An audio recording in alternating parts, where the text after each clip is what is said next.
इस वक्त की बड़ी खबर आ रही है कि ऑल इंडिया मजलिस इत्तेहाद मुस्लिमीन के नेता असदुद्दीन ओवैसी को जान से मारने की धमकी दी गई है। जी हां, आपको बता दें कि असदुद्दीन ओवैसी साहब को जान से मारने की धमकी किसी और ने नहीं बल्कि उसी शख्स ने दी है जिसने बाबा सिद्दीकी के कत्ल का इल्जाम अपने ऊपर लिया है। और सीधे तौर पर आप तमाम लोग जानते हैं कि उसने पहले एक सिद्धू मूसेवाले काफी चर्चित सिंगर थे, उन्हें मार दिया। उसके अलावा आप जानते हैं कि राजपूत करनी सेना के एक बेहद जबरदस्त और कह सकते हैं बड़े नेता का कत्ल किया गया। और उसके बाद मुंबई के एक बेहद बड़े नेता, 3 बार के विधायक और 1 बार के मंत्री, आप तमाम लोग जानते हैं कि बाबा सिद्दीकी का कत्ल करने वाला जो है जिस का सीधा तौर पर जो है पूरी तरीके से कहा सकता है इल्जाम जो है उसने खुद पर लिया। नाम आप तमाम लोग जान रहे हैं, लॉरेंस बिश्नोई। जी हां, उसी गैंग की तरफ से यह खबर सामने आ रही है कि देश के कद्दावर नेता, लोकसभा के सबसे चर्चित नेता असदुद्दीन ओवैसी को जान से मारने की धमकी दी गई है। सवाल यह है कि इसमें असदुद्दीन ओवैसी से लोगों को क्या तकलीफ हो सकती है। अच्छा, सिर्फ असदुद्दीन ओवैसी को नहीं बल्कि आपको बता दें कि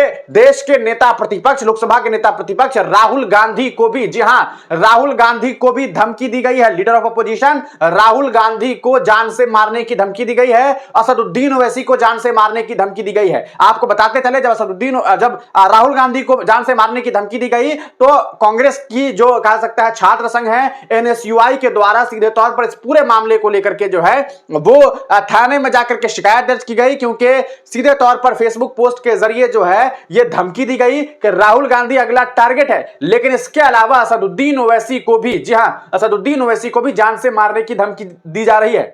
आपको बताते चले, असदुद्दीन ओवैसी साहब के साथ ये कोई पहली बार नहीं हुआ है। उनके साथ कई बार इस तरह के मामला सामने आए। उनके घर पर जाकर के हमला करने की कोशिश की गई। उनके घर पर, दिल्ली आवास पर कई बार हमले हुए। आपको याद होगा 2022 का विधानसभा चुनाव याद करिए, उत्तर प्रदेश में किस तरह से उनकी गाड़ियों पर गोली चलाई गई थी और बाल बाल असदुद्दीन ओवैसी बचे थे। लेकिन एक बार फिर असदुद्दीन ओवैसी को मारने की धमकी मिली है। सवाल यह है कि आखिरकार इस देश में इतने बड़े नेता को मारने की बात कोई कैसे कर सकता है, और ये लॉरेंस बिश्नोई गैंग आखिरकार कैसे इस मुल्क में अभी तक जीवित है, इसके नेटवर्क को क्यों खत्म नहीं किया जा रहा है, कौन लोग हैं जो सीधे तौर पर इनका समर्थन कर रहे हैं, यह जांच का विषय है। आपको बताते चले, इस पूरे मामले पर ऑल इंडिया मजलिस इत्तेहाद मुस्लिमीन ने जानकारी साझा करते हुए लिखा है कि लॉरेंस की अगली लिस्ट में राहुल गांधी और ओवैसी का नाम, जान से मारने की धमकी, केस दर्ज। जी हां, सोशल मीडिया पर लगातार बैरिस्टर असदुद्दीन ओवैसी को जान से मारने की धमकी मिल रही है। क्यों केंद्र सरकार लॉरेंस बिश्नोई गैंग को बढ़ावा देने का काम कर रही है? सवाल यह है